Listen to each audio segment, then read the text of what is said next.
Bem-vindo a mais um dos nossos webinars.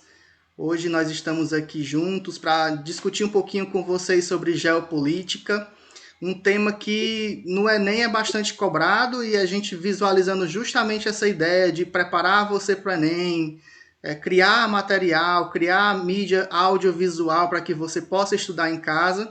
Estamos com esse projeto de webinars, em especial webinars voltados para a área de ciências humanas e temáticas que possam te ajudar aí a superar esse grande desafio que vai ser o Enem, que já está batendo a porta, né? Hoje nós temos convidados especiais, nós convidamos a professora Flávia Ingrid, ex-professora nossa do curso de Meio Ambiente, que hoje está no IFCE de Crateús, né? Fazendo um belíssimo trabalho lá. Convidamos ela para, em casa, através de uma videochamada, falar um pouquinho para a gente sobre essa questão da geopolítica. E nós temos também o professor Denis, esse professor maravilhoso, esse professor querido, doutor em História, que também aí nos agracia com a sua presença. Vai falar um pouquinho sobre essa questão da nova ordem mundial, nova ordem econômica, ou seja, só engrandecer e enriquecer esse debate, tá? Espero que você aproveite esse material, faça dele uma fonte de estudos, tá? Não esqueça de curtir o nosso vídeo, não esqueça de compartilhar. Coloca aí também nos comentários alguma dúvida que você possa vir a ter, nós vamos ler com muito carinho, tá certo? E retirar todas as dúvidas dentro do que for possível, dentro dos nossos conhecimentos. Espero que vocês aproveitem. Nós vamos falar hoje sobre geopolítica, geopolítica relacionada em especial ao Enem, e nós preparamos 3 temáticas bem interessantes para você estudar essa questão da geopolítica. Primeiro, a nova ordem mundial. Depois nós vamos debater um pouco sobre as potências internacionais e seus interesses político-econômicos. E a gente encerra o terceiro bloco com os blocos econômicos regionais.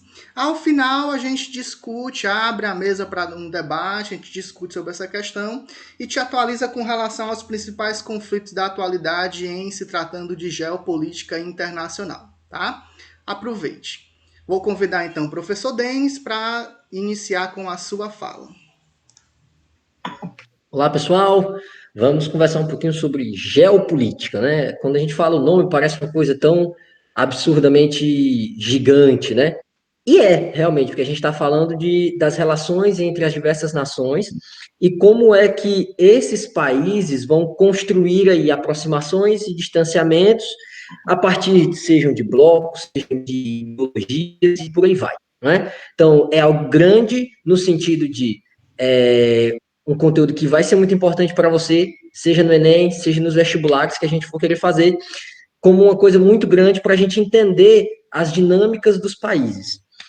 Quando a gente fala sobre a nova ordem mundial, a gente tem que entender qual era a antiga ordem mundial, né? Então, da mesma forma que nós, enquanto seres humanos, estamos o tempo todo nos aproximando, conhecendo pessoas, ou nos distanciando de pessoas, a vida nos leva a esses movimentos, assim também acontecem com os políticos ou com as nações. Obviamente, são dinâmicas bem mais demoradas, né? São movimentos bem mais longos. E aí, por isso, eu vou fazer um recortezinho. A gente não vai falar de antiga ordem mundial, lá do antigo regime, de nada do gênero, não. Vamos falar de algo um pouquinho mais recente para cá. Tá certo que quando a gente fala de história, o meu recorte começa no fim da Segunda Guerra Mundial. Então, é algo que está bem longe, mas para mim, que sou historiador, é como se fosse anteontem, certo? Então, se a gente pega, né, o mundo pós-Segunda Guerra Mundial, nós vamos ter, desde lá, o início de uma estruturação para a geopolítica mundial, que é o chamado um mundo bipolar, né? Então eu tenho um mundo que vai ter um bloco de ordem capitalista, um bloco de ordem socialista, que vão essencialmente ter aí distinções e conflitos. O bloco de ordem capitalista vinculado diretamente aos Estados Unidos da América, valorizando uma noção de livre mercado, de democracias, e aí a gente vai, num segundo momento, poder questionar um pouco essa valorização da democracia dentro do regime capitalista, mas principalmente um incentivo ao desenvolvimento tecnológico, ao comércio, a partir da ideia do lucro. Já no bloco socialista, eu tenho o justo oposto, eu tenho uma economia de mercado controlada por um movimento centralizado, a chamada economia planificada, né, que vai controlar o governo controla e como é que as pessoas vão agir dentro desse sistema. Também tem, normalmente, países de partido político único que não vai ter uma liberdade democrática, né? Lembremos que esses dias, dia 3 de maio, a gente lembrou aí o dia da liberdade de imprensa, né? Nos países de bloco socialista, você não tem necessariamente uma liberdade de imprensa. Vamos fazer um pequeno adendo também. Em países do bloco capitalista, a gente tem muito que se chama de liberdade de empresa, né? Então, muitas empresas jornalísticas, mas que trabalham por seus interesses específicos, que nem sempre são a verdade jornalística. Mas, enfim, né? Vamos seguir com a nossa conversa. Em 1991, quando a gente tem a queda do bloco chamado socialista, um pensador chamado Francis Fukuyama falou sobre o chamado fim da história. Segundo ele, a história do mundo até então tinha sido a história do conflito entre o regime capitalista e o regime socialista. E ao cair a União Soviética, a gente teria chegado ao fim da história, não haveria mais conflito. Ledo engano do Francis Fukuyama. Engano esse que, inclusive, ele mesmo percebe e vem falar em outros momentos. Agora, por volta do ano de 2015, 2016, ele fez um novo texto, reeditou esse texto antigo dele, O Fim da História, em que ele vai dizer, não, o mundo não acabou, a história não acabou, a gente não pode dizer que um bloco venceu. Pelo contrário, hoje nós temos a construção de uma nova ordem, que ela não é mais centrada em dois polos, mas sim em uma pulverização desses polos. O que é que a gente pode enunciar para esse primeiro momento da nossa conversa? Eu tenho a manutenção dos Estados Unidos como a grande potência econômica do mundo? Tenho. Mas é uma potência que hoje tem se visto ameaçada pelo crescimento econômico de um gigante lá na Ásia. Diferentemente do que se previa, lá na década de 70, 80, esse gigante não é o Japão, é a China, que traz aí um modelo de socialismo de mercado, que é algo bem exótico que a gente vai poder conversar em outro momento. Só que além desses dois blocos, desses dois grupos, que a gente pode dizer assim, então é meio que uma reedição da Guerra Fria. A gente não tem só eles. A gente vai perceber, por exemplo, desde o início ali do finalzinho de 1999, com a aplicação do euro de forma efetiva, a região da União Europeia se tornando cada vez mais forte e, inclusive, abrindo alguns flancos de conflito com os Estados Unidos, bem recentemente, agora em 2019, na área militar. Então, a gente tem antigos legados da Guerra Fria que começam a se desmontar no nascimento desse novo regime global, né, essa nova ordem centrada no conflito entre os países, mas sim uma multiplicação de polos. Né? Então, a gente pode falar claramente Estados Unidos, dos países aliados. O Brasil, de 2019 para cá, vem seguindo uma política de atrelamento direto com os Estados Unidos, né? Então, Estados Unidos, Brasil, Israel e alguns outros países, seguindo essa política de alinhamento total. Temos a União Europeia e todas as suas políticas de ordem alfandegária, de liberdade de trânsito, né, o chamado espaço Schengen. Temos o advento da China e uma série de países que, junto dela, vem tentando construir uma terceira opção para o processo. O Brasil até que começou dentro disso, no chamado bloco dos BRICS. Mas, como a gente vai ver num próximo momento, né, agora quando a gente abrir para o diálogo, os BRICS vêm passando aí por um momento de tensão na relação entre os países membros. Então, falar em uma nova ordem mundial é falar em um mundo muito mais aberto para novas potências que estão em construção. Toca para frente. Muito bem, professor Denis. É isso mesmo, né? E aí, quando a gente fala em geopolítica, não podemos deixar de dar destaque nessa questão da globalização, né? Globalização da economia, globalização até mesmo das doenças, né? A gente vê aí com essa questão do Covid, né? Que uma doença que surge num determinado país, ele facilmente se distribui por todo o mundo, né? Então, a globalização em todos os aspectos, tanto positivos como negativos, né? Positivos a questão da tecnologia, a questão do livre mercado e assim vai, mas também negativa a questão dos conflitos, a questão até mesmo da complexidade das relações.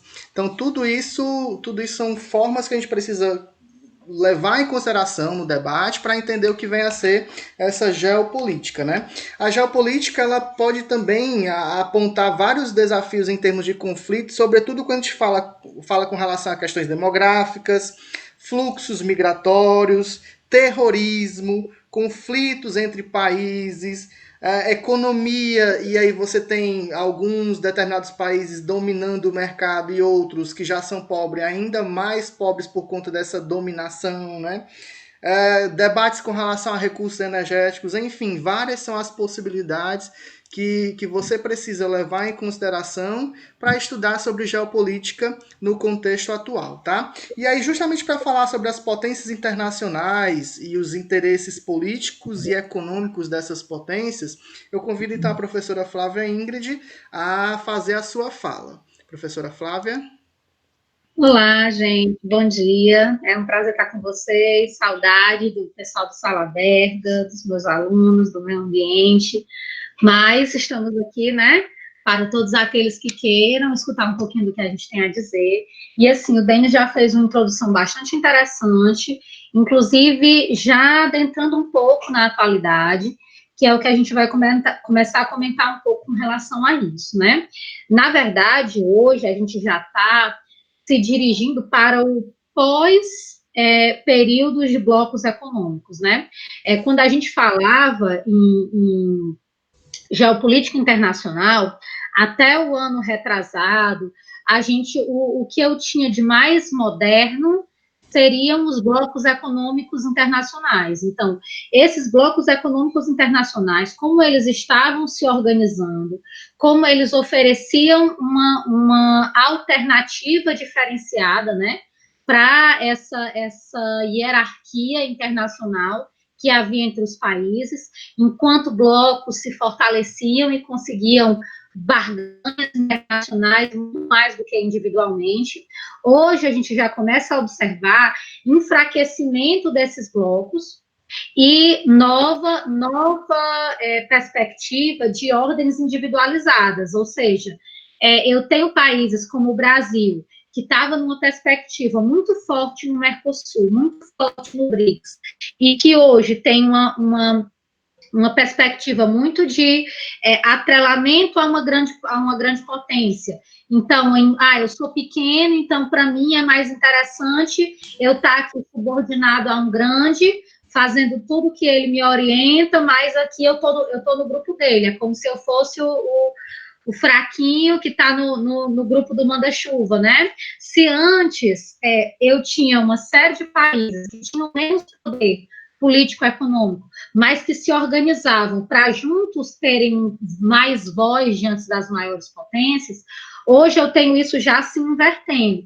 E isso começou muito forte com a desmantelamento mesmo dentro da própria União Europeia. A União Europeia começou a perder força, alguns países, como foi o caso da Grã-Bretanha, visualizando sair. Então, assim, se a União Europeia era o grande exemplo de tudo que os países podem crescer, podem se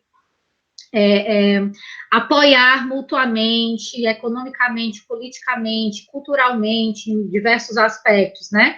Se era o grande exemplo do máximo de cooperação que se conseguiria entre países e como, né, se conseguiria ficar forte nisso, e aí nós tivemos, desde o advento do euro, né, o euro com valor monetário acima do dólar, né, então isso é muito emblemático. Você passa a ter, com o enfraquecimento da União Europeia, é como se, peraí, o exemplo que eu estou seguindo já vai mal das pernas, então não sei se eu quero ir mais por esse caminho.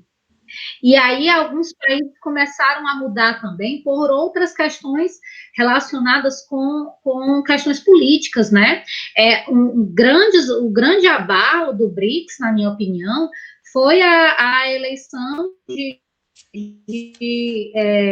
mandatários direitistas, né, do Bolsonaro e lá do premier da Índia, que tem um alinhamento político e podemos dizer, inclusive, até ideológico, muito diferente do que a China busca, né, do que a China tá propagando.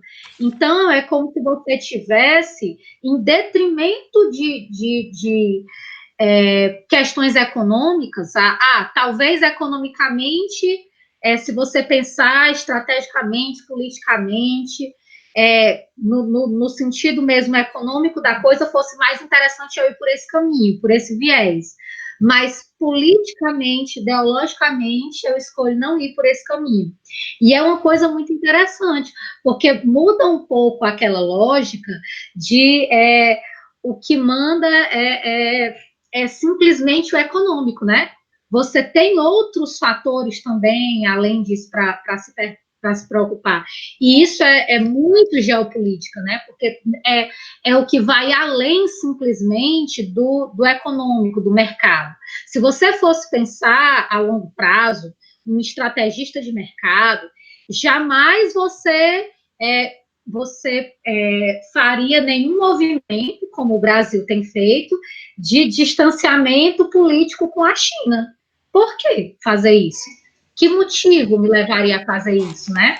E, na verdade, o que nós temos observado é uma série de pequenas crises diplomáticas, né, por conta de muito do que se fala, do disse-me-disse do governo federal, visando um afastamento, enquanto a China está no seu momento de extrema expansão na política do um cinturão, uma rota, né? Que isso é uma coisa, viu, gente? Por favor, vocês que estão estudando para o Enem esse ano, não vão para a prova sem dar uma revisada na política externa da China, em especial no programa Um Cinturão, uma Rota. A China começou a perceber que o principal meio que ela tinha de expandir geopoliticamente a sua fronteira não era olhando só para frente, era olhando para frente e olhando para trás. E aí é muito interessante a gente ter o Deng, que é historiador aqui nessa conversa com a gente, porque a política do Um Cinturão, uma Rota da China é uma política muito semelhante, né, ao que você tinha milhares de anos atrás com a Rota da Seda, que só foi desbaratada com as grandes navegações. E depois que a Europa saiu do controle global, né? Depois que a Marinha Inglesa dominou o mundo, depois quem dominou o mundo depois da Marinha Inglesa foram os Estados Unidos. Os Estados Unidos é a maior potência naval do mundo. E quando eu falo em potência naval, eu não falo só né? Eu também, não falo só político, no sentido de exército, né? Todo mundo que vê os filmes americanos sabem que eles têm marinha e fuzileiros, né? Eles têm 4 forças militares e 2 são ligadas ao mar, né? Mas quando eu estou falando disso, eu não estou falando só como é que eu posso dizer, potência militar. Eu estou falando em especial de potência econômica. A Marinha Mercante dos Estados Unidos, ela domina o comércio mundial. Domina o comércio mundial. Então, onde é que os Estados Unidos têm muita força ainda hoje? Muita força. Mercado de capitais, né, que é aquele dinheiro que nem existe, né, que flutua nas bolsas, né, eles controlam os mercados de capitais, quer dizer, digamos que eu bote uma startup aqui, ganhe muito dinheiro e vá oferecer frações da minha empresa na bolsa. Muito provavelmente isso vai acabar sendo controlado pelo mercado de capitais lá nos Estados Unidos. Eles dominam o mercado de capitais mundial, né? Além disso, o outro grande poder dos Estados Unidos está atrelado com a Marinha Mercante.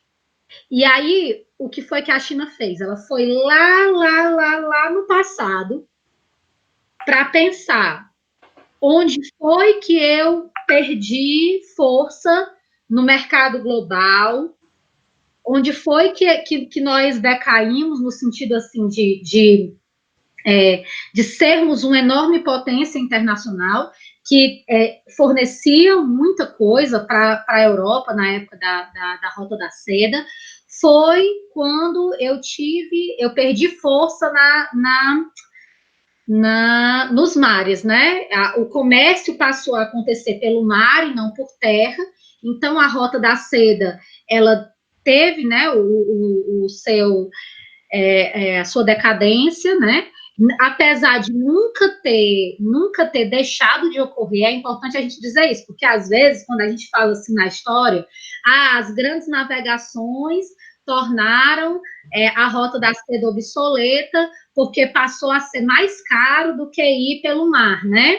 Sim, aconteceu, mas a Rota da Seda não deixou de existir. Tanto é que você tem ainda hoje locais de escoamento de mercadorias que vão pelos mesmos locais onde iam há milhares e milhares de anos atrás na Rota da Seda. Mas aí a China começou a perceber o quê? Que ela precisava, para contrapor os Estados Unidos, se tornar a maior potência terrestre. Se os Estados Unidos é a maior potência naval global, o que eu vou fazer para desbaratar isso? Eu vou ser a maior potência terrestre. E o que é que eu posso fazer com isso? Já que eu não vivo mais numa época de Segunda Guerra Mundial, em que, para ser a maior potência terrestre, eu saía ocupando, né, os estados vizinhos e promovendo uma política de invasão territorial. Eu vou fazer isso economicamente. Eu vou criar um banco de desenvolvimento, eu vou emprestar dinheiro a juro baixo, eu vou atrelar política e economicamente uma série de países pequenos e periféricos à minha centralidade. E como é que eu vou fazer isso? Com uma grande rota terrestre comercial, que é o que eles estão chamando de um cinturão, uma rota. São ferrovias, são rotas de fluxo rápido, rodovias e ferrovias, que ligam a China ao Oriente Médio, à Europa Central e Oriental, que cortam toda a África e que vão chegar, inclusive, também aqui na América Latina. Então, não se espantem se vocês verem alguma questão do Enem relacionado com um cinturão, uma rota aqui na América Latina, porque demorou a chegar aqui, né? Não é à toa que o Atlântico e o Pacífico são gigantescos, né? Demorou a chegar os efeitos de um cinturão, uma rota na América Latina, não só porque o Pacífico e o Atlântico são gigantescos, mas também porque aqui é reduto, a América Latina, muitos autores costumam dizer que é o quintal dos Estados Unidos, né? Muito próximo aos Estados Unidos, então a parte mais pobre da América costuma ser muito subordinada aos interesses americanos, né? Então demorou a chegar aqui os interesses do cinturão, uma rota, mas chegou, né? Eu já tenho investimentos dentro dos governos estaduais, no Brasil, inclusive, financiados dentro da política do cinturão, uma rota. E isso é muito interessante a gente observar, porque é um jeito totalmente diferente de fazer geopolítica, no qual eu não atrelo só pelo medo, eu não atrelo só pela possibilidade de uma guerra e eu te defender nessa guerra. Eu atrelo por questões econômicas muito fortemente, né? E aí, nos países africanos é que você vê isso de maneira gritante. Assim, a China está mobilizando recursos nos países africanos, que são coisas realmente inimagináveis para a situação daqueles países, né? Até onde eles estavam conseguindo ir em questão de desenvolvimento. E é interessante a gente observar isso, porque eu tinha antes o quê? Um mundo bipolarizado, né? Como o Denis colocou.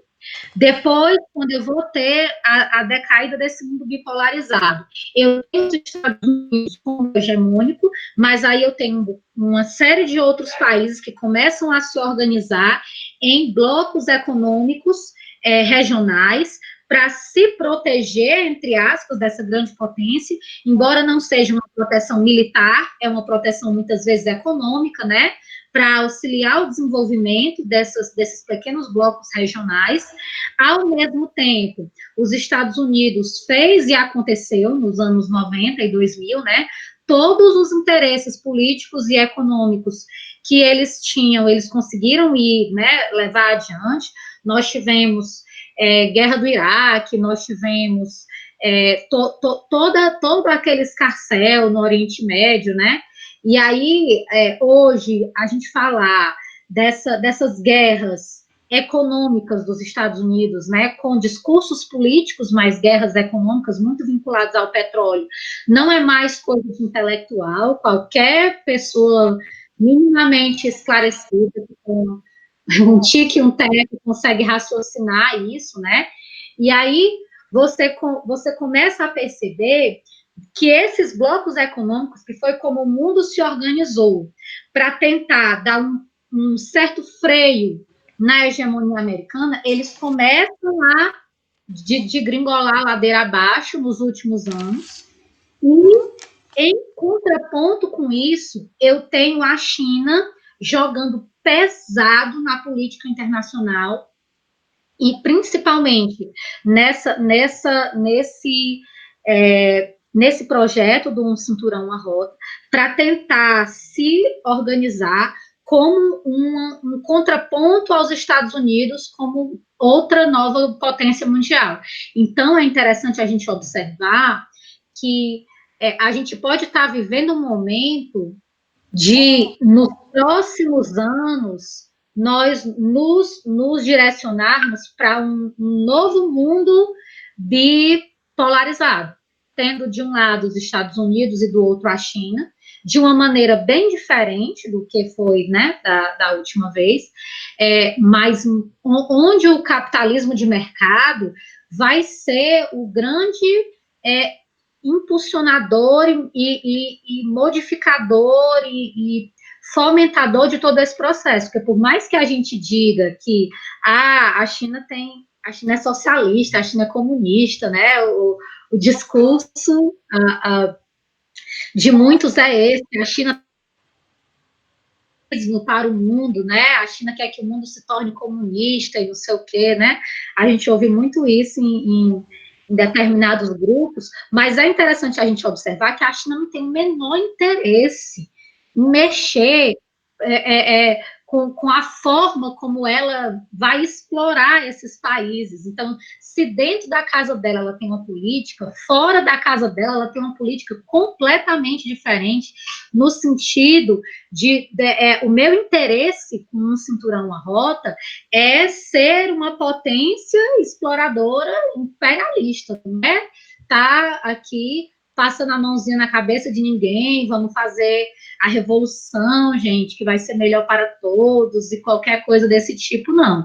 É interessante a gente observar isso, o medo das pessoas da China comunista, né, e o fato de que, na política externa, a China tem uma pegada muito parecida com os Estados Unidos, no sentido do imperialismo mesmo, e de atrelar fortemente economicamente os países que ela subjuga como seus aliados, né, aliados políticos e subjugados economicamente a essa potência. É bastante interessante a gente observar essas questões. Aí, além disso, né, só para finalizar, eu sei que eu falo um pouco demais, além dessa pulverização dos polos, né, dos polos de blocos, a gente tem a dinâmica do petróleo, que ela está muito são interesses muito eles estão à flor da pele agora, né? Não é nem discurso, são interesses que estão na crista da onda, na flor do momento, né? Antes da gente viver essa pandemia global do coronavírus, agora só se fala em coronavírus, né? No final do ano passado, a conversa geopolítica do mundo é que nós estávamos nos encaminhando para a maior crise do petróleo desde os anos 70 do século XX. E realmente isso se consolidou. E a pandemia foi para voar as bandas. Por quê? Porque como eu tive a diminuição drástica da produção global, então eu tive uma diminuição muito grande da demanda. Gente, isso é uma coisa inimaginável. Teve dias nos Estados Unidos que o barril do petróleo ficou abaixo de zero. Como é que uma coisa vale menos do que nada? É uma coisa interessante para a gente pensar do ponto de vista da política econômica. Como é que uma coisa vale menos do que nada? Uma coisa vale menos do que nada quando eu, para manter essa coisa guardadinha para eu vender para alguém, me custa mais caro do que eu vou ganhar ao vendê-la. É assim que essa coisa custa menos do que nada. E o barril do petróleo nos Estados Unidos chegou dias nas semanas anteriores em que ele valeu menos do que nada, né? É o valor negativo em dólar. E isso não foi só por conta da pandemia, isso não foi de uma hora para outra. Isso foram alguns países que têm um domínio interessante do ponto de vista da geopolítica global. Eles não são mais as grandes potências do passado, como, por exemplo, a Rússia, mas que ela domina um nicho muito importante da economia global. Ela tem um poder muito grande dentro da OPEP, né, da Organização dos Países Produtores de Petróleo, e ela tem muitos interesses, ela organiza interesses geopolíticos muito importantes ali no Oriente Médio. Não é à toa que na época lá da guerra da Síria e etc., eu tinha a Rússia de um lado, os Estados Unidos do outro, né? A Rússia ainda apoiando determinados atores, né, que chefiavam certos países em nome de interesses econômicos e políticos, e os Estados Unidos querendo que se esfacelasse tudo, porque quanto mais esfacelado está um país, que eu digo o Iraque, né, mais fácil é eu chegar lá depois com políticas de reconstrução econômica e etc., e atrelando esses países aos meus interesses, né? Então, se a Rússia hoje não é mais, né, nem a sombra do que foi a União Soviética no passado, em relações de poderio mundial, ela ainda é uma grande potência quando ela consegue, de acordo com os seus interesses, organizar outros grandes países produtores de petróleo e conseguir mexer fortemente com os preços. E aí, isso é muito interessante. O que os Estados Unidos, por exemplo, está fazendo com o bloqueio naval na Venezuela é muito interessante. São todas questões relacionadas com essa política do petróleo, que é uma coisa, com a geopolítica do petróleo, que é uma coisa que a gente vai ver mais fortemente ainda na saída da pandemia. O que estava movendo a indústria do petróleo para essa crise já desde o final do ano passado, mesmo antes da pandemia começar? Uma série de questões, como a problemas, né, de ordem de exploração nesses países, né? Eu vou ter. É interessante a gente observar, né? Os países produtores de petróleo são uma democracia que é uma beleza, para não dizer o contrário, né? Parece que para produzir petróleo você tem que ser uma democracia de fachada, na melhor das hipóteses, né? Ou ditadura escancarada. Então, começou a haver uma série de problemas de exploração nesses países. Esses países, eles tentam ganhar força globalmente todas as vezes em que eles se unem para diminuir a produção e aumentar a força, o valor do barril, né, de petróleo. E aí, quando eles fizeram isso, que veio a pandemia, que o valor do barril foi lá para baixo, hoje eu tenho países em que é muito caro produzir petróleo, como na Nigéria, como na Venezuela, por questões mesmo naturais, né? Mais caro produzir petróleo e também porque é mais longe para eu mandar para onde se consome, né?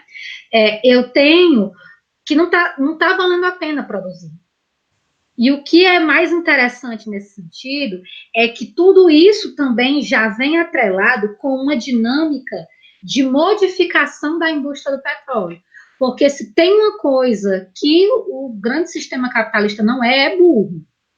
A gente sabe que o petróleo, da maneira como ele é explorado para a produção de energia, que é o grande consumidor de petróleo ainda hoje no mundo é a produção de energia, né, através de termoelétricas, a gente sabe que essa maneira de consumir petróleo, ela precisa acabar e ela precisa acabar num curto período de tempo, porque simplesmente não vai ter mais petróleo. E as próprias empresas, as grandes megaprodutoras globais, né, e distribuidoras, elas, ao mesmo tempo em que querem sugar até a última gota, elas já têm que começar a pensar em diversificação de investimento, porque sabe que, assim, eu estou correndo a toda para o abismo. Mas lá no fundo, quando eu me jogar, eu quero ter um paraquedas. O objetivo delas nunca foi diminuir a velocidade em direção ao abismo, né? Mas ter um paraquedas lá na frente. E essa questão do petróleo, essa crise global do petróleo, a gente vai ouvir muito falar sobre ela, principalmente depois da pandemia, no decorrer do processo, né? Ela pode gerar uma guerra de fato, uma invasão, né, territorial na Venezuela. A gente e há muita especulação em torno disso, né? Mas ela pode de fato, né, gerar uma situação desse tipo. A gente não quer crer que isso aconteça, né? Principalmente estão aqui próximo de nós, mas o alinhamento do Brasil e da Colômbia aos Estados Unidos é tremendo.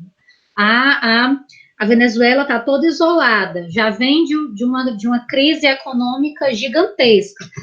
Existem os interesses chineses por trás, porque a Venezuela tem aliados, né, na China e na Rússia, mas a gente não sabe até que ponto somente esses interesses, né, esses conchavos,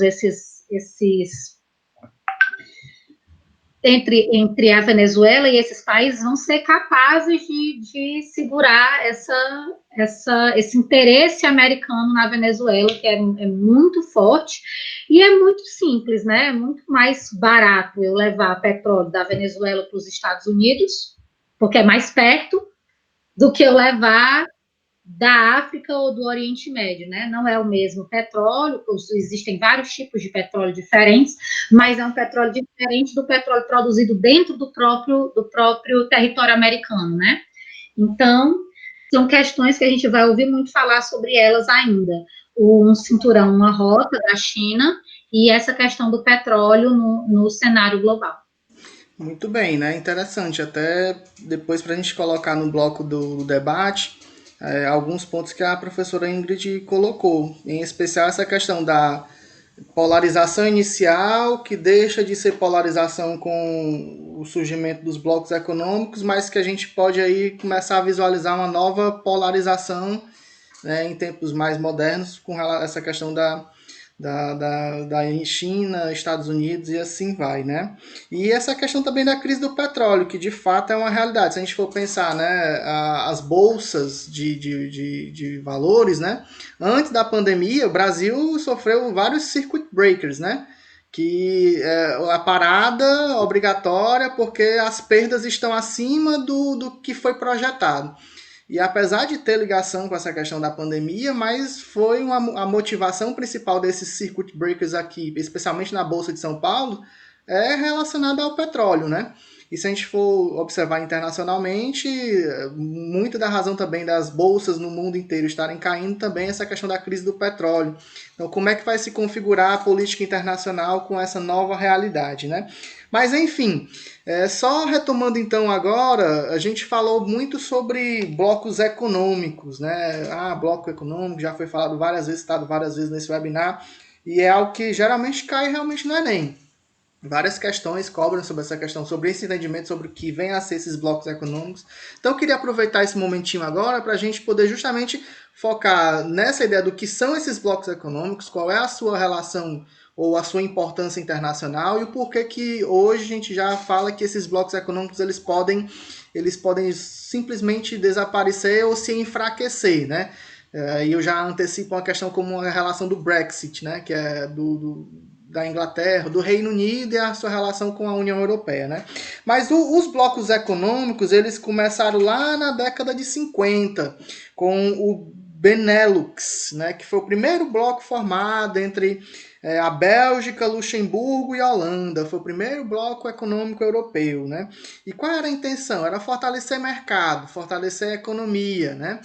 para países se juntando e, a partir dessa união, fortalecer a sua economia frente aos outros países mais poderosos, digamos assim, né? Porém, somente pós-Guerra Fria, ou seja, somente após essa polarização, União Soviética e Estados Unidos cair, que de fato os blocos econômicos eles surgiram, ganharam força e importância, né? Tanto que hoje você fala muito nessa questão dos blocos. Mercosul, NAFTA, União Europeia e assim vai, né? Eu queria só fazer um parênteses, porque esses blocos, eles têm, em sua maioria, uma visão neoliberal de economia. O que significa? Né? O neoliberalismo, enquanto doutrina econômica, é a atualização daquele liberalismo lá atrás. E o que esse neoliberalismo prega? Em especial, a ideia de livre mercado. Ou seja, o mercado se autorregula, o mercado ele dá conta de tudo, a economia ela é soberana, o Estado ele não precisa intervir. Quanto menos intervenção econômica na economia, melhor. Essa é a ideia do neoliberalismo e modelo econômico que está se expandindo aí. Aqui no Brasil é muito falado, né? Existem vários partidos políticos que apontam essa questão do neoliberalismo como um caminho a ser seguido. Só que, obviamente, como tudo na vida, o neoliberalismo também é extremamente questionável, uma vez que ele prega a ausência, né, ou a quase que total ausência do Estado na regulação econômica e nos assuntos de interesse nacional e públicos, né, sobretudo.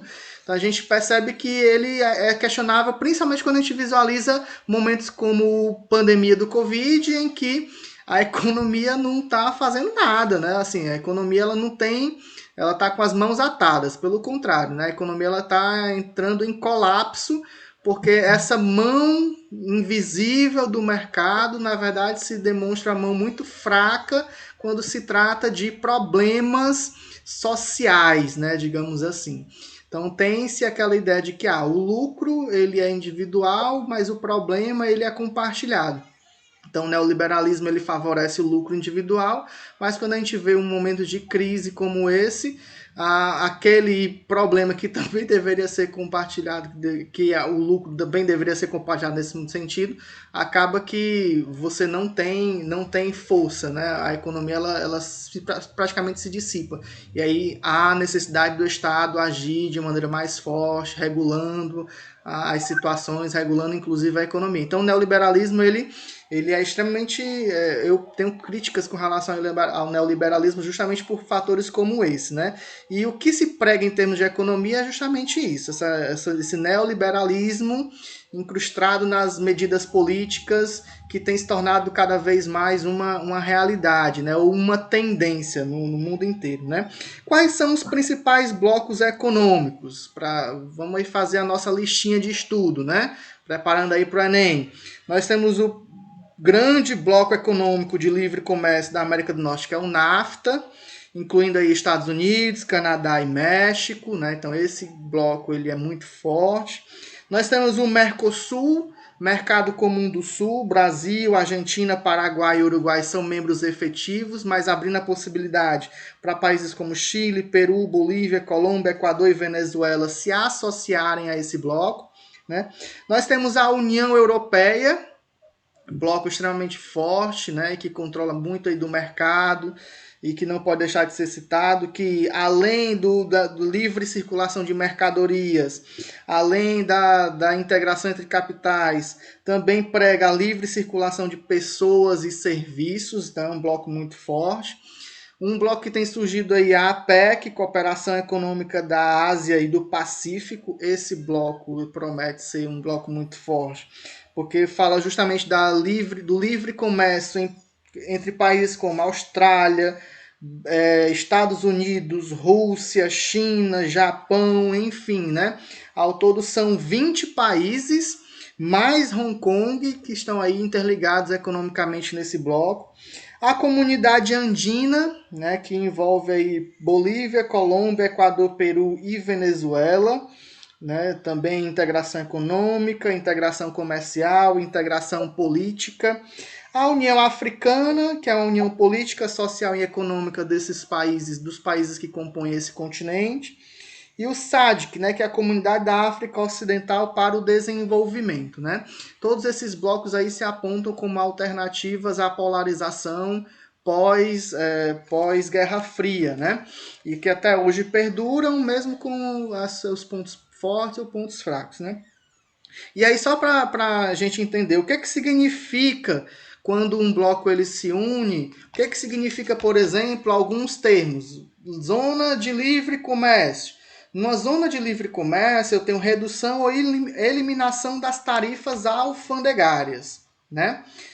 Outra possibilidade é uma união aduaneira, que significa o mercado interno dos países que estão naquele bloco se abrem e o comércio com países fora daquele bloco são regulados, passam a sofrer algumas sanções financeiras, né? Taxação e assim vai, né?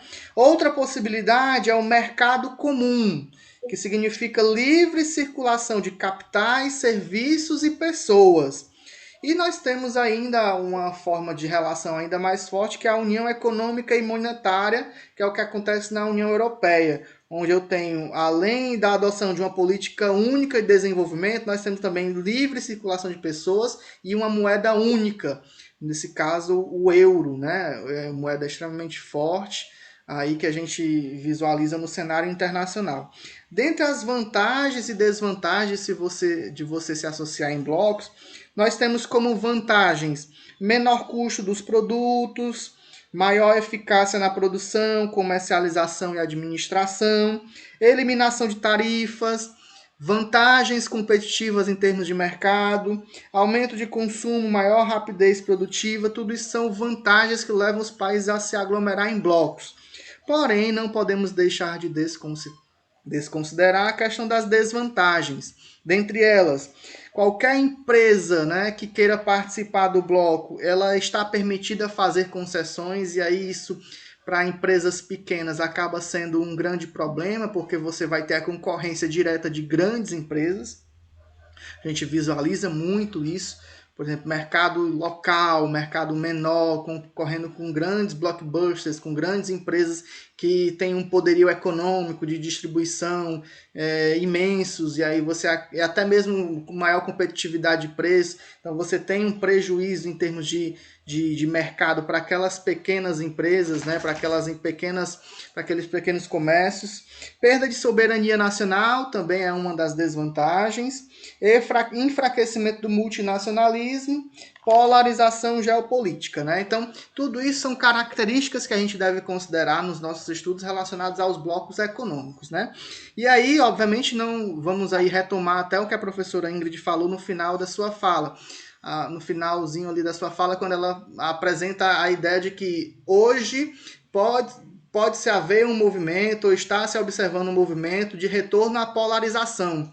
Ou seja, nós temos duas grandes potências econômicas querendo ou não dominando o mercado, que é China e Estados Unidos, e a tendência à redução do papel dos blocos. Será que isso é de fato uma realidade? Será que isso é de fato algo que a gente consegue debater e visualizar nos dias de hoje?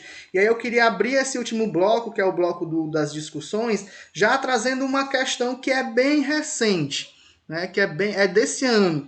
Que a questão é desse ano, porque foi esse ano que aconteceu o Brexit, mas obviamente é algo que começou lá em 2016, mas que agora em janeiro de 2020 se tornou realidade. O que é o Brexit, né? É uma abreviação para o termo Brexit Exit, ou seja, saída do Reino Unido da União Europeia. Em termos práticos, o que isso significa, né? Significa que o Brexit ele é um acordo que foi feito aí entre os países do Reino Unido, esse acordo costurado após uma consulta pública feita às populações desses países, em que eles acordaram ou chegaram à conclusão de que o Reino Unido precisava sair da União Europeia, em todos os sentidos, né? Economicamente falando, mas não só em termos econômicos, também em relação a questões como energia, distribuição de gás, livre circulação de pessoas, a questão da moeda também, né? E o Brexit ele se tornou realidade agora em 31 de janeiro de 2020, quando finalmente, oficialmente, o Reino Unido sai da União Europeia e começa um período de transição, que vai até 31 de dezembro desse ano, né? Então, já é uma tendência, né? Porque, ou seja, já é uma questão relacionada a uma tendência mundial de não estar mais vinculada aos blocos, mas sim garantir as individualidades e os acordos individuais com quem quer que seja ou com quem quer que haja maior interesse, né? Então, eu queria colocar essa questão do Brexit como primeiro ponto para debate, mas, obviamente, já abrindo para outras possibilidades de diálogo, né? Quem gostaria, então, de comentar? Professor Denis, fica à vontade. Vamos lá, né? Eu acho que o Ítalo, ele traz elementos bem interessantes para a nossa conversa, e um deles, assim, que é essa questão da desagregação dos blocos econômicos, ele listou para a gente alguns blocos, né? Então, um deles, vale ressaltar que ele deixou de ter validade, né? Logo no comecinho de 2017, a gente passa por uma negociação, quando da chegada do Donald Trump lá nos Estados Unidos, ele tinha muito aquela política do America First, né? Então acho que se dá bem a tônica, por exemplo, do movimento do Brexit e tudo que a gente vem assistindo nesses países do bloco capitalista, que é essa escolha, né, de não mais valorizar o multilateralismo e focar na ideia tipicamente cearense de farinha pouca, meu pirão primeiro, né? Então, os Estados Unidos renegocia sua relação com o México e com o Canadá, e hoje a gente não tem mais o NAFTA, né? A gente tem o USMCA, né? Até lá nos Estados Unidos eles brincam que parece aquela musiquinha do IMCA, né? Que é basicamente a mesma coisa que a gente tinha antes do NAFTA, só com algumas regrinhas novas, né? Para tentar atrair novamente indústrias para dentro dos Estados Unidos. E isso, inclusive, foi o que elevou a popularidade do Trump por lá, né? Se a gente pega até o início de 2020, os dados de desemprego nos Estados Unidos estavam caindo vertiginosamente, chegando àquilo que no Brasil a última vez que vimos foi na época do presidente Lula, né? Que é de pleno emprego. É quando você tem menos de 4% da população desempregada, e esses 4% é aquela margenzinha de erro de pessoas que estão migrando de um trabalho por outro, por opção, né? Mas vale ressaltar que, né, essa guinada de empregos lá, ela vem acompanhada de um declínio na qualidade desse emprego, né? Então a gente tem uma redução de salários, a gente tem uma redução de benefícios, mas tem um aumento de número de empregos. Quem quiser, saiu até recentemente, foi ganhador do Oscar, né? Aquele documentário, Indústria Americana, que é financiado, né? Os produtores são o ex-presidente Barack Obama e a esposa dele, Michelle, né? Que vão estudar exatamente as relações trabalhistas dentro de uma fábrica em Detroit, que passa por essa transição. Ela era uma fábrica americana, só que essa fábrica tinha encerrado suas atividades e eles recebem uma nova empresa que é mantida pelos chineses. Então, existem outras regulações trabalhistas e tal, que vem sendo cada vez mais flexibilizadas. A gente acha que aqui a gente passou por uma flexibilização, Estados Unidos está numa situação bem pior, né? Mas, enfim, era mais para trazer essa informação de esses blocos, eles estão em reconformação, né? Da mesma maneira que a União Europeia viu a saída da Inglaterra, né, com todo esse argumento de a União Europeia é cara, a gente está perdendo autonomia, não sei o quê, que não se sustenta, né? Quando a gente pega os números efetivos, a argumentação pró-Brexit não faz sentido, né? Porque a Inglaterra recebia mais do que dava dinheiro, apesar de que a informação que circula entre a população é o contrário, e a gente vai ter essa mudança, né, do NAFTA virando agora o USMCA. Vale ressaltar também que, né, a gente vem passando por um processo quase que de finalizar um acordo que vinha sendo aí trabalhado, está com 20 anos, entre o Mercosul e a União Europeia, né? Então, a gente aqui, os 4 países fundadores do Mercosul, logo quando fundaram, começaram essa política de aproximação com outros blocos econômicos. O mais atrativo de todos era a União Europeia. No finalzinho do ano passado, a gente conseguiu alguns avanços nessa negociação, mas que tem sido travados. E quando a gente fala sobre geopolítica, não é apenas uma questão de ordem econômica. A gente também tem, infelizmente, uma outra pauta, que é a pauta de ordem ideológica, né? Quando a gente fala, por exemplo, economicamente, os movimentos que o Brasil tem feito não fazem o menor sentido, né? Eu estava dando uma olhadinha aqui nos dados da Organização Mundial do Comércio.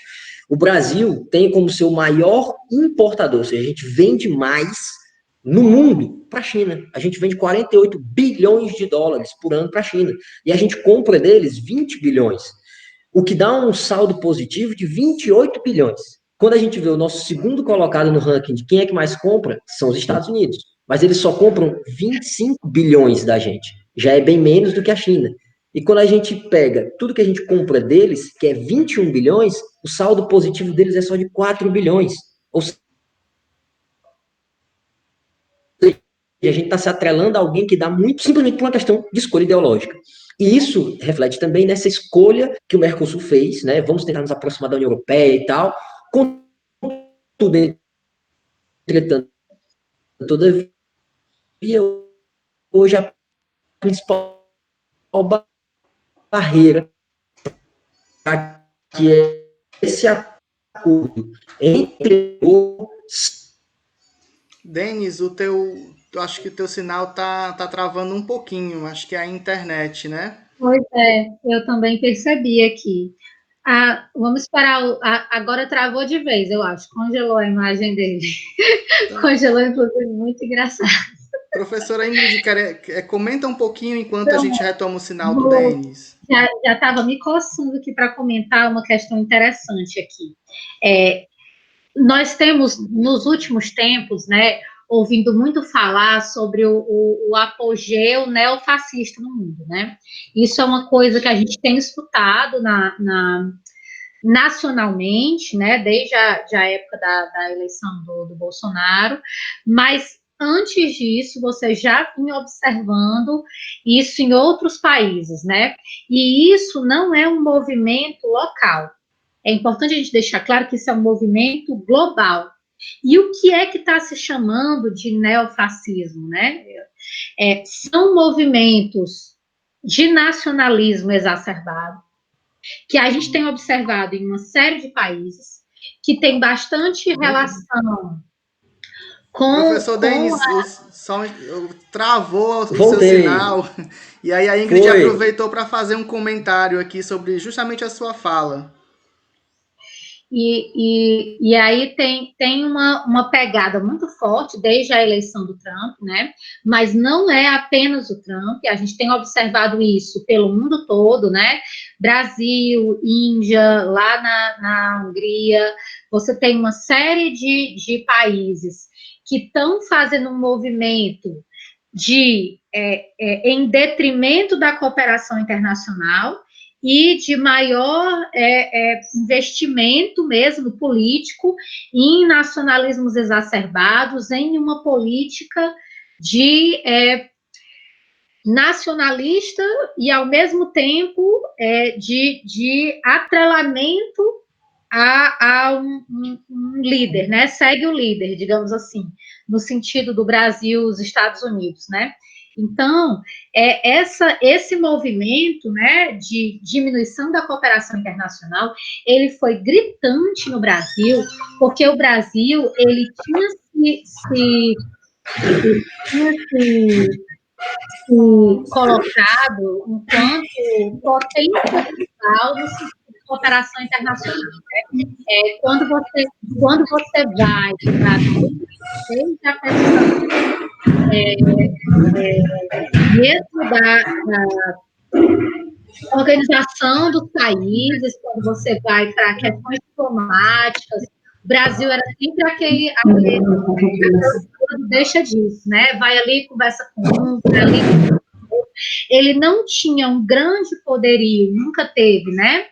Militar e econômico, nunca teve, mas ele tinha boas relações de um lado e de outro, multifacetadas em uma série de locais.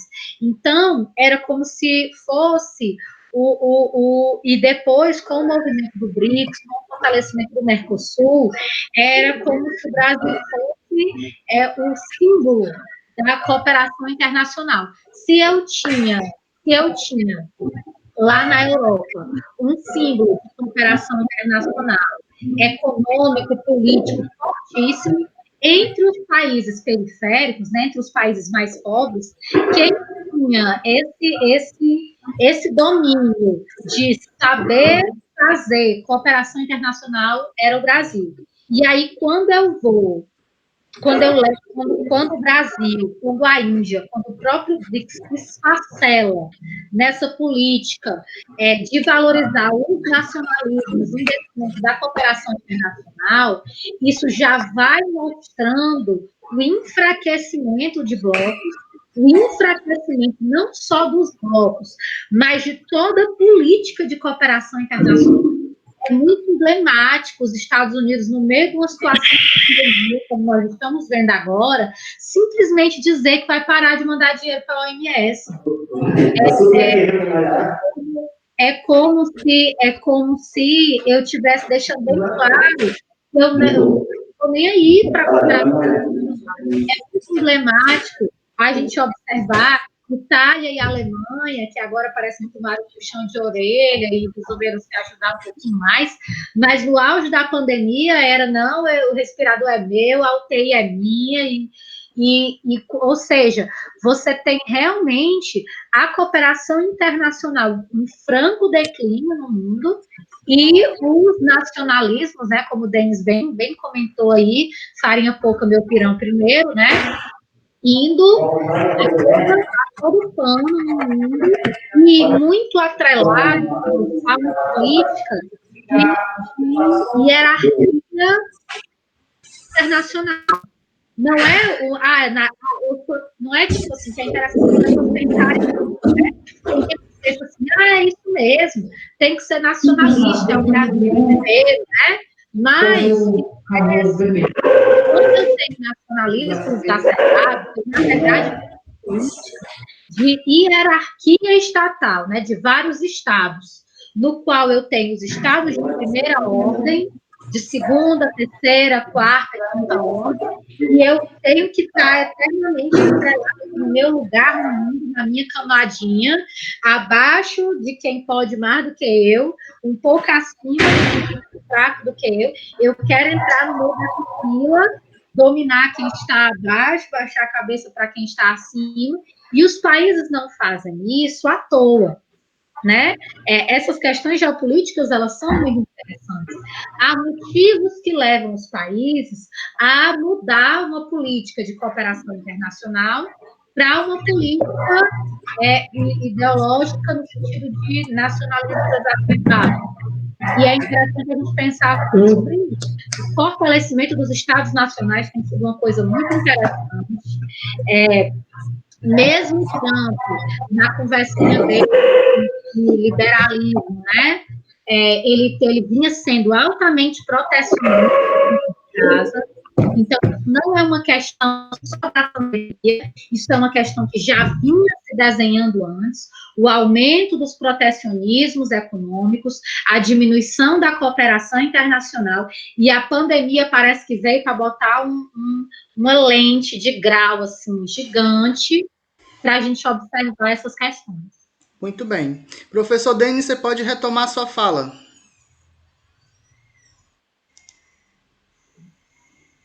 Precisa só ligar seu áudio. Voltar. Pronto, ótimo. Então, né? Não, mas endosso tudo que a Ingrid falou. Perdi uma parte da conversa, porque aqui nós estamos em quarentena, mas o pessoal estava trabalhando nos postes aqui. Eu acho que alguém deve ter se mudado.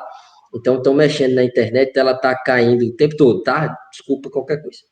Mas, enfim, né? Era exatamente, né? Seguir essa linha que a Ingrid continuou comentando, quando a gente fala sobre política internacional, uma das coisas mais importantes de notar é o chamado soft power, né? Se a gente for traduzir para português, seria o poder suave. O que é isso? A gente tem o hard power, que por exemplo, algo que os Estados Unidos têm, que a professora Ingrid já comentou, que é marinha, com rodo no mundo, né? Então, cada grande oceano do planeta Terra tem uma divisão específica da Marinha Norte-Americana, tem um exército imenso, tem um investimento de bilhões em pesquisa, né? Que aí é um detalhe interessante. A gente, às vezes, quando tem preguiça de estudar, tem mania de achar que tudo nos Estados Unidos é de ordem privada, né? Mas a ciência e a tecnologia lá caminha muito por dinheiro público, né? Um dos grandes financiadores das universidades norte-americanas é o governo através das Forças Armadas, né? Tá bom que eles utilizam para fins de ordem militar, mas é investimento público. Mas, enfim, então, eu queria falar um pouquinho desse tal soft power, que é uma coisa que o Brasil era especialista nisso. Né? Um dos grandes exemplos do soft power está lá ainda na Segunda Guerra Mundial, quando tropas brasileiras conseguem render uma divisão inteira de soldados fascistas italianos, que depois de resistir por quase um mês às tropas americanas, escolhem se render para os brasileiros. Porque, segundo os italianos, os brasileiros eram pessoas boas. Porque eles gostavam dos brasileiros que, não, a gente vai se render para os americanos, eles vão nos humilhar. Se a gente se render para os brasileiros, eles vão jogar bola com a gente. Então, o Brasil vinha vendendo essa imagem muito positiva de si próprio, né? Um país que dialoga com todo mundo. Nós éramos um dos 10 países do mundo que na ONU tinham representação diplomática em todos os outros países membros da ONU. Isso é uma coisa muito difícil de acontecer. E nós conseguimos perder essa capacidade, né? Isso nos dava um espaço de diálogo internacional que nos tornava, né, atores regionais muito importantes e que já estávamos nos projetando para a condição de atores, pelo menos, de diálogo importante na chamada política Sul-Sul, né, com países que também estão nesse processo de desenvolvimento. Não é à toa que na hora que grandes potências militares, como Rússia e China, resolveram montar um bloco de países emergentes, eles chamam o Brasil. O que é que nós tínhamos para acrescentar? Nós somos uma potência econômica, sim, a nível regional. A nível global, somos hoje, infelizmente, a 10ª economia do mundo, já estivemos lá em 7º lugar, mas a gente trazia principalmente essa capacidade de diálogo, né? Imagine você, a China, que é aí meio mal vista por uma galera e tal, tendo do seu lado o Brasil para poder dizer, ei, não olha tão mal para ele não, esse cara é meu amigo, então se ele é meu amigo, você pode ser amigo dele também. Então, o Brasil tinha essa capacidade de mediar conflitos. Contudo, como... Boa praça, né?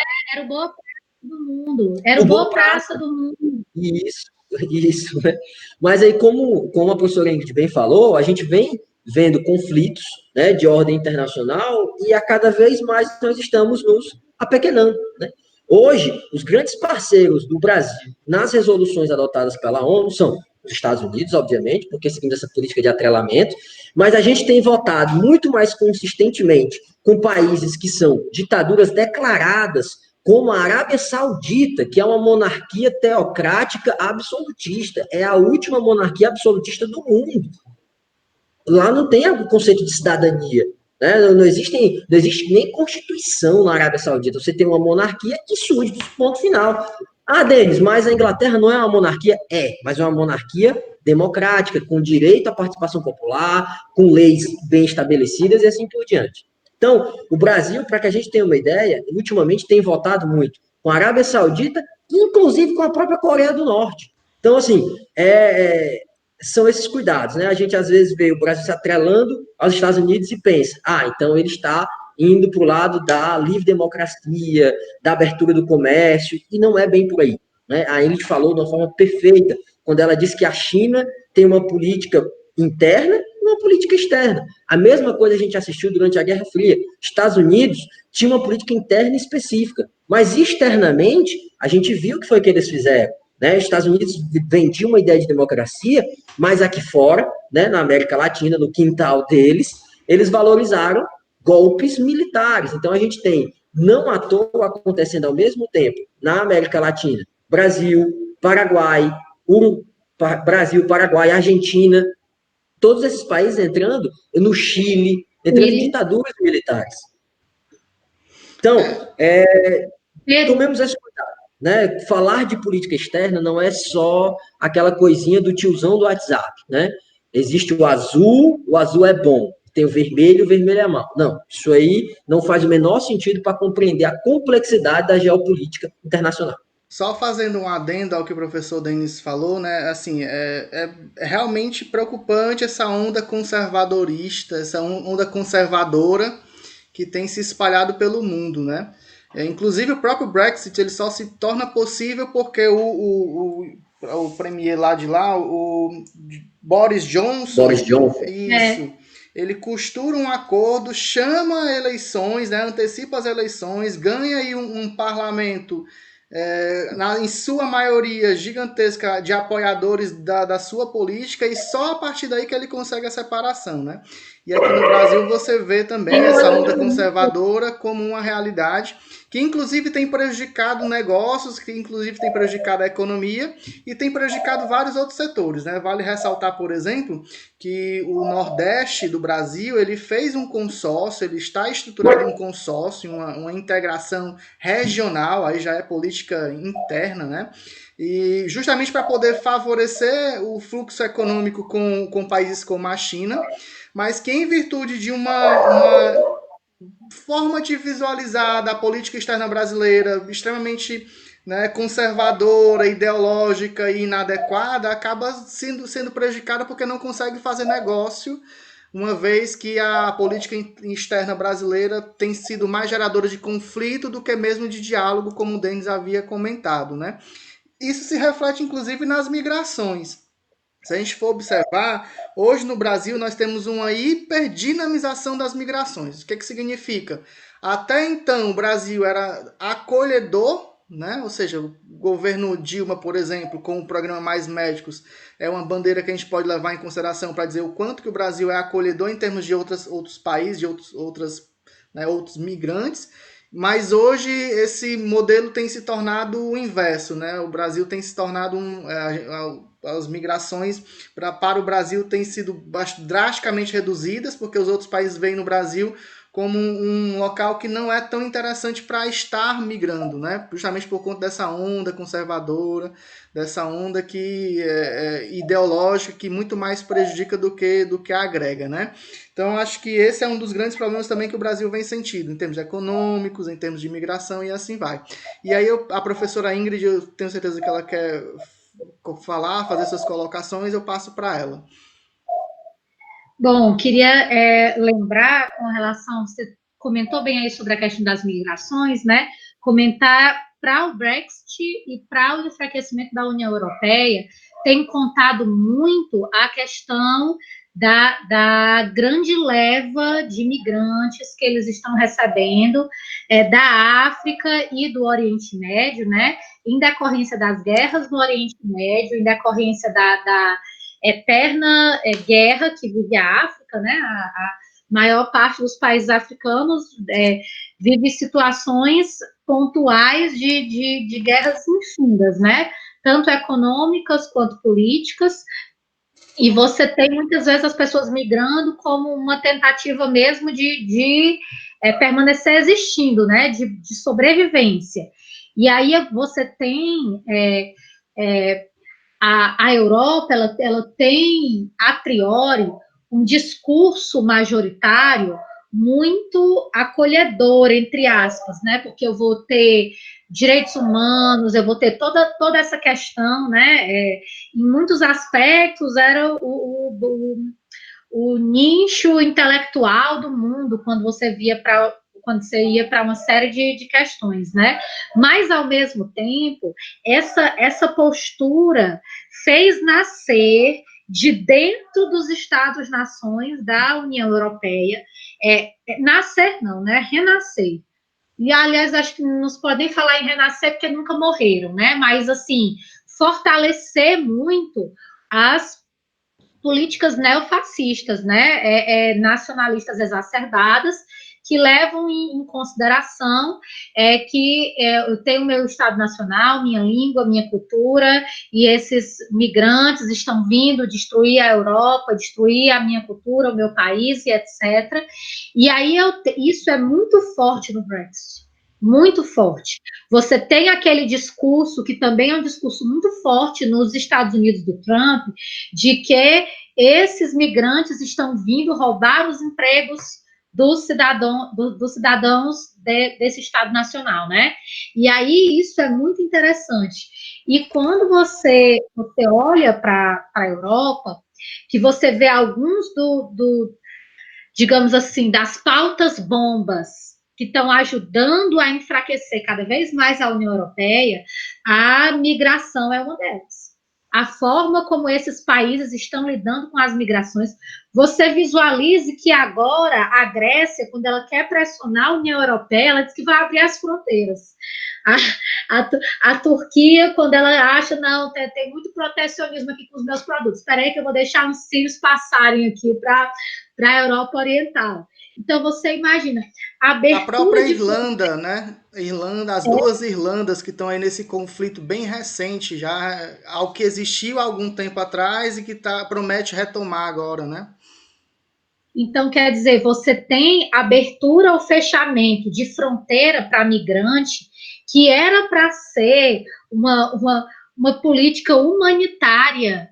Peraí, a pessoa está vindo de uma zona de guerra, a pessoa não tem absolutamente mais nada, nem mais ninguém a quem recorrer. A pessoa bateu a sua porta aqui, né? Se pela lógica era uma questão humanitária, os refugiados agora estão sendo moeda de barganha econômica na Europa. Uma coisa realmente assim, de você realmente pensar sobre isso. A Grécia, a Grécia deu uma quebradeira medonha, está devendo até o fundo das calças, como diz o Matuto, e ela estava insatisfeita com determinadas taxas de juros e etc., né? A União Europeia ajudou a Grécia, né, na grande crise econômica que a Grécia viveu, e agora qual é o grande poder da Grécia em relação à União Europeia? É segurar a leva de imigrantes que vem do Oriente Médio. Quando ela quer barganhar, ela diz que vai deixar passar. Aí você imagina isso. Nós vimos, inclusive, situações tenebrosas, como aqueles caminhões que chegavam cheios de corpos, né, na Grã-Bretanha, na Alemanha, pessoas fugindo de qualquer maneira, tentando uma vida melhor nesses países da União Europeia, que oferecem realmente melhores condições econômicas, né, fugindo de países já quebrados, como a Grécia, etc., buscando países com melhores condições econômicas, e aí eu tenho os nacionalismos exacerbados crescendo também em decorrência dessas questões, e se fortalecendo também em decorrência dessas questões. O quanto não colaborou para a eleição do Trump a história da promessa do muro, né? Do muro lá na fronteira com o México, a crise que está se vendo migratória nos Estados Unidos, crianças, né? Então, são questões realmente que levam a gente a pensar que a gente está vivendo um momento tênue, de mudança mesmo de determinadas perspectivas globais. Eu começo a achar que a segunda década do século 2000, né, dos anos 2020, que é essa que nós estamos adentrando, ela vai ser muito diferente das 3 décadas anteriores, dos anos 90, 2000 e 2010. Muito diferente. E a gente está vendo o limiar dessas mudanças acontecendo agora. Muito bem, né? Temos muito assunto, muita coisa para falar, né? Eu espero que a gente consiga aí com esse debate contribuir com os teus estudos, mas queria propor a finalização então do nosso webinar. Professor Denis, gostaria de fazer as suas considerações finais? Vamos lá, né? Vamos lá. Realmente, tinha muita coisa que era a professora Ingrid falando, o Ítalo falando, e eu anotando coisas aqui que tem muito pano para manga, né, desse assunto. Mas é isso, né? Toda aula, uma hora o sino toca, né? Então, vamos, vamos encerrar essa conversa por aqui. Foi um prazer, né? Tá em mais esse webinar, uma iniciativa do professor Ítalo, e a honra de estar com a Flávia, né? Foi colega de trabalho e que eu tenho essas oportunidades. Sempre que a gente pode conversar é muito bom. Então, vamos aproveitar, né? A gente pautou alguns dos pontos principais. Não esqueçam de dar uma lida com ele, pega o teu caderninho, né? Vai lá anotando ponto por ponto, vai nos comentários, coloca lá o que é que ficou de questionamento, que isso pode inclusive pautar para nosso próximo encontro, né? Que a gente vai faz uma retomada desse assunto, dialogando em cima das perguntas que vocês nos fizerem, tá bom? A gente está aberto para ouvir, e é importante esse retorno de vocês. É sinal de que a gente está conseguindo dialogar de alguma maneira, tá bom? Professora Ingrid? Meus queridos alunos do Salaberry que vão ver esse webinar, ai, que saudade de vocês, né? Matando aqui a saudade dos meninos do Que saudade do meu ex, né? É. Não, mas os meninos sabem que eu tenho saudade deles. Eu nunca saí nem do grupo do WhatsApp, do terceiro C, do que foram os últimos que foram meus alunos. Morro de saudade. Mas não esqueçam, gente, não percam de vista o recorte temporal do Enem, que tudo isso que a gente está vendo com relação à pandemia é muito interessante, sobre diversos aspectos, mas nada disso vai estar, muito provavelmente, na sua prova do Enem, porque isso tudo é muito recente. Então, busque materiais que reflitam sobre o ano passado, né, as condições até o ano passado, não deixem de estudar um cinturão, uma rota, que eu tenho muito, né, um sexto sentido de que vai ter alguma coisa relacionada com isso no Enem.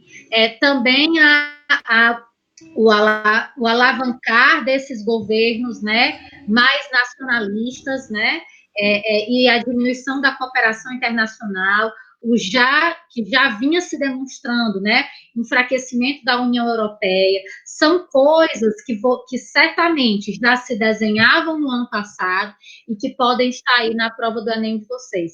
Eu sei que esse é o pior momento do universo para estar pensando em Enem, para estar pensando em qualquer outra coisa, né? Não é justo com vocês, mas, né, droga, a vida não é justa, e, infelizmente, nós estamos subordinados a uma série de questões, muito provavelmente o governo que aí está não vai adiar Enem, né? Então, assim, nós sabemos que os jovens, né, que vêm numa situação econômica, social, com maior condição de estudar nessa hora, né? Eles vão se dar melhor do que, infelizmente, a grande maioria do nosso país, que não tem essa mesma condição, mas agarre tudo o que você tem. Você nunca deixou, né, meus alunos aí de sala aberta, a gente nunca deixou vocês esquecerem isso, né? Que se você tem um pouco mais, se você tem um pouco menos, se você não tem quase nada, agarre o que você tem e lute com as armas que você consegue. Então, que esse webinar sirva, né, para vocês revisarem algumas coisas, para vocês refletirem sobre algumas coisas, para vocês pensarem sobre aquilo que vocês precisam estudar, que eu tenho certeza que vocês vão se dar muito bem. É só realmente a gente partir desse princípio de que vivemos realmente condições desiguais e que nessas condições desiguais a gente precisa lutar até a última gota de sangue, e a gente está aqui com vocês para isso. Muito bem. Então, muito obrigado por você ter assistido esse nosso webinar. A gente agradece a tua participação. Obrigado ao professor Denis, obrigado à professora Ingrid por terem contribuído tão grandemente com as reflexões aqui postas. Não esquece de curtir esse vídeo, não esquece de compartilhar. Se tu tem alguma dúvida, coloca nos comentários que estaremos do maior prazer do mundo em ler. E aí isso pode até nos motivar a fazer outros webinars com outros temas, pegando o gancho das tuas dúvidas. Nosso muito obrigado e até a próxima. Valeu!